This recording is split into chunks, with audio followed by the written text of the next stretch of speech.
Hadba's face was red and covered in tears. Her husband Salim stood by the door, just steps away from her embrace. We must go, Hadba, for I have a strong feeling in my heart that Allah will punish anybody who stays on this land. And Hadba packed the few belongings that they had, along with a small bag of provisions. She placed it upon the camel's back, and with their beast of burden they left. Hadba walking in the front, leading behind her the beast of burden, and Salim walking a few steps behind Hadba, opposite of the usual way where the husband walks in front of the wife. They didn't know where they were going. They just knew that they had to go. They walked, leaving behind their vineyards and their olive trees. Every now and then stopping and feeding off of green almonds and later oranges. They walked past the lemon trees until they reached the river. They rested their tired feet upon the river. They drank from it, cleansed themselves from sin that they had left behind, and they crossed that river from Palestine into Jordan. They didn't know where they were, but they were in Amman. But Amman was not the same Amman as we know now. It was barely a village. They continued to walk. They were hungry by now, and they had run out of provisions. And they were in unfamiliar land, unable to gather food as easily.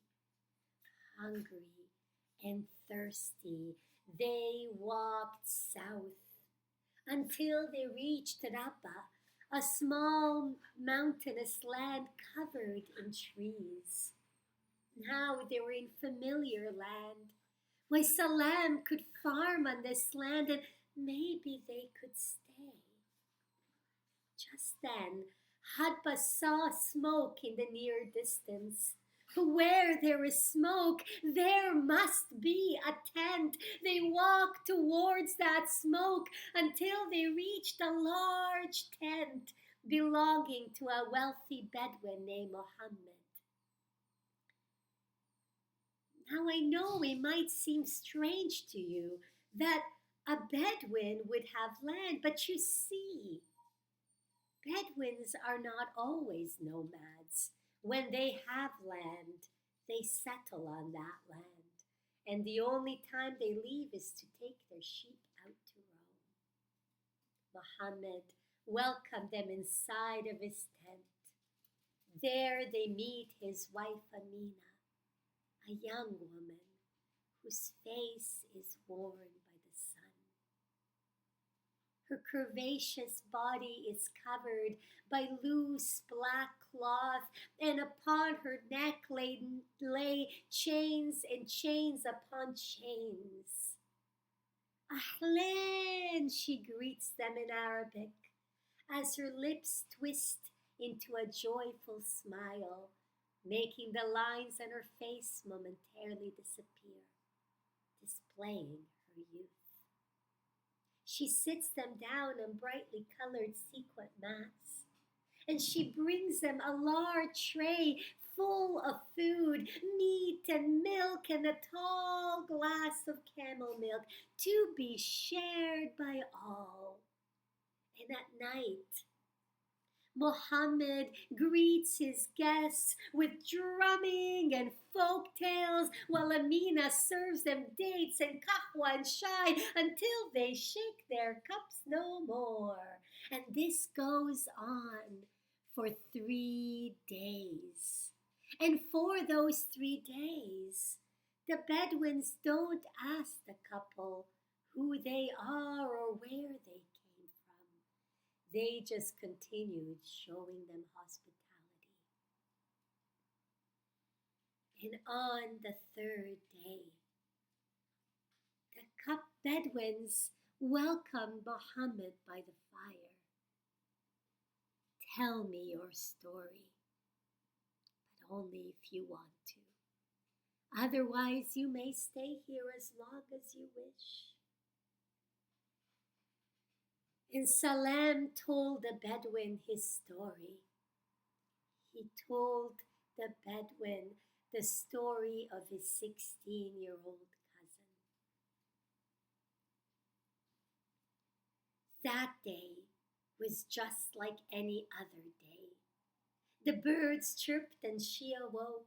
She jumped out of her bed, threw on her thobe, slipped on her slippers, and ran out to free the sheep. For she was a shepherdess. And while all the other girls her age were married or promised to be wed, she ran up that mountain with a childlike innocence, singing, dancing, whittling her flute, laughing at the sheep, swift on her feet like a gazelle, making all the other girls in the village mad with envy. Her long white veil fluttering behind her. Her veil began at the crown of her head, kissing her newly formed hips, and continuing all the way down to the back of her knees, with flowers so delicately embroidered by the girl's mother. And through that white transparent veil, one could see the girl's thick wavy hair, black as the night, framing her face that was like the moon. It was an unusually hot spring day that day. The sun was unforgiving. Wiping the sweat from her forehead, she turned to look on the bottom of the mountain. She could see her house down below, with sun-dried tomatoes and sage drying upon the flat roof. And down below she could see her grandmother making balls of cheese. And across from her, the girl's mother, making pita bread drenched in olive oil in the taboon oven outdoors. And on the other side of the mountain was the girl's father, working so hard in the summer's heat, picking vegetables for their evening meal.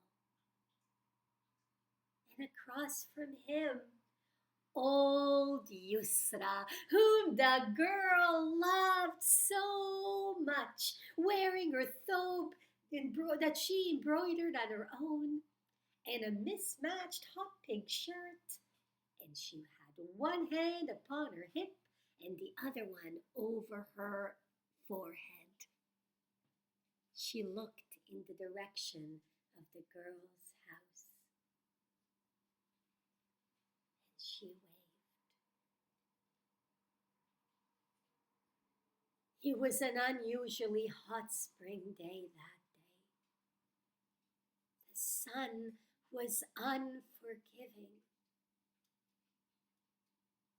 The girl took her sheep and she led them up the mountains toward the well. She took a wooden cup and she filled it with water, and then she placed the water inside of a metal bowl. She let the sheep drink from it first, and then she drank from the well. She took some water and she placed it upon her hot face, and then she unveiled herself. Taking a drop of water, she placed it upon her neck, and it slid all the way down her spine. Amit was a young shepherd. He spent days deep inside of the mountains with his sheep. sometimes not seeing anyone or talking to anybody for days. And at night, Amit rested his head upon a stone, and he dreamed upon a sky covered in stars. It was an unusually hot spring day that day. The sun was unforgiving. Slowing down his usual quick pace, Amit took his sheep along mountains, brown mountains covered in poppies, up one hill and down another, towards the gazelles, until in the near distance he saw a girl at the well. He called out to her. He asked her a question. She couldn't hear him. She was much too far. He came closer. She came closer. Close enough for Amit to smell the jasmine oil in her hair. He repeated himself. This time she heard. The villagers had seen the shepherd and the shepherdess talking, and they began to talk too. Their words spread like wildfire across the mountains, and it didn't take long for the girl's father to hear what was being said about his daughter. He didn't believe them. But they continued to talk, saying that the young shepherdess had inappropriate relations with the shepherd.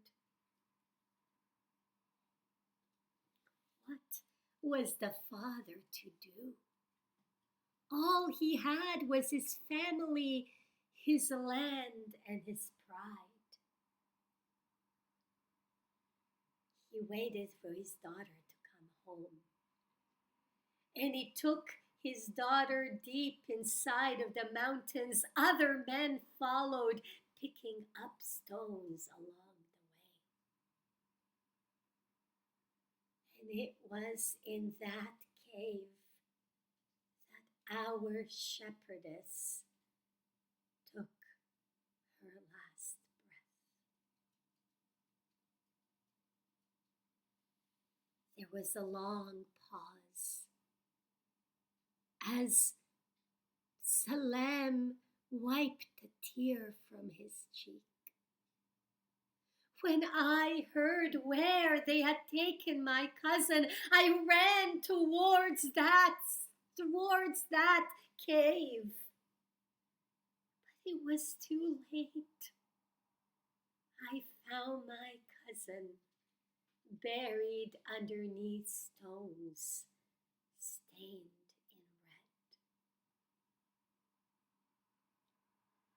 I sat underneath an oak tree, the tree that the ancient Sumerians once believed was the tree of God, and anybody who cuts the branches of that tree would be punished. I sat in the shade of that tree, and I wept until the gazelles surrounded the body of the girl. And then I slowly walked home. We must go, Hadba, for I cannot stay another day in the same place as a man who had murdered his own daughter. And Hadba packed the few belongings that we had along with a bag of provisions. And we left. And we walked and we walked and we walked until you so graciously took us in. Muhammad placed his wrinkled hand upon the shoulder of Salem. You may stay as long as you need, and you may farm on my land. And so they stayed, and they built themselves, and they stayed and they farmed on that land. But you see, that was a time of great vendettas. One wealthy Bedouin family would go and kill another family's eldest son, and they would retaliate by killing their youngest daughter. And on it went. And one day, Muhammad was asked to mediate one such feud, but when the two families arrived, Muhammad was nowhere to be found. He was deep inside of the mountains with his sheep. And so Salem welcomed the two families, and he made two tents, and he separated the two families so that they would not fight. And then he took two sheep out of a small herd of only 8, and he slaughtered them for the families to eat. And when Muhammad had returned, and he had seen what Salem had done, why, this Palestinian was even more generous than a Bedouin. He gave Salem and his wife all the land that they had been farming on. And so they stayed. And they built themselves a small, humble house next to the tent belonging to Muhammad. And it was in that small, humble house that Hadba began to have children. She gave birth to 2 boys whom she named Abdullah and Ibrahim. And shortly after Ibrahim was born, the 402-year-old Ottoman Empire had fallen, and Amman was now a large city and the capital of Jordan. And Hadba thought that the capital city was exactly the place where they should raise their boys. And so they sold their house next to the Bedouin, and they built themselves an even more humble house in Amman. And it was in that house in Amman that Hadba gave birth to a daughter. Salem held his daughter in his hands, and he began to weep. He looked deep inside of her green eyes, and he promised to love her more, for she would have a harder life than that of her brothers. He caressed her black curls, already grown, and he gave her a name. He named her after his cousin. He named her Miriam. And like a flower, Miriam grew. And Ibrahim and Abdullah, they grew too. And the elderly couple, they grew too. They grew old. And while Hadba and her children had gone back to Palestine, Salem never did. But then one day, Hadba, his beloved wife and his only link to Palestine, passed away. And Salem began to reminisce, as old people often do. He remembered those brown hills where sage grows wild and poppies bloom uninvited.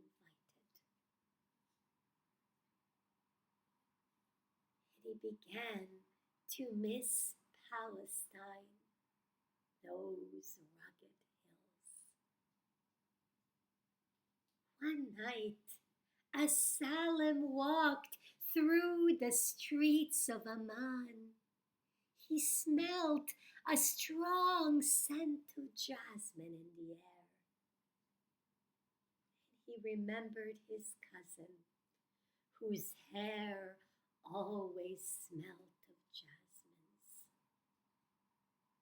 That night, Salim made a decision. He slept.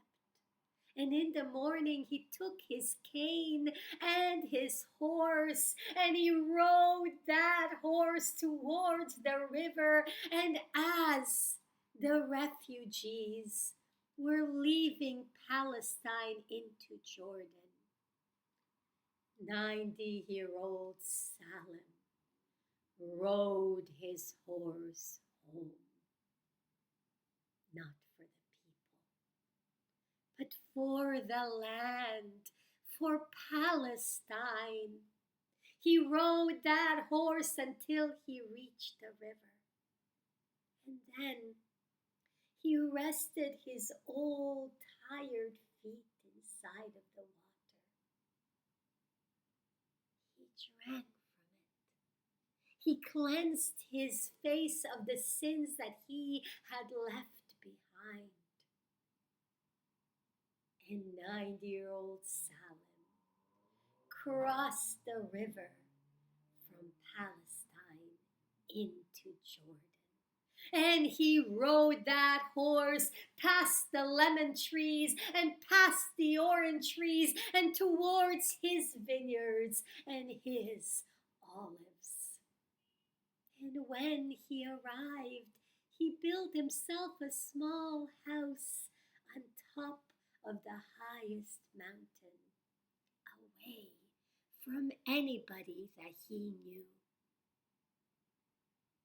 And one day, when my 4-year-old father was going to town with my grandmother, he spotted Salam riding his horse.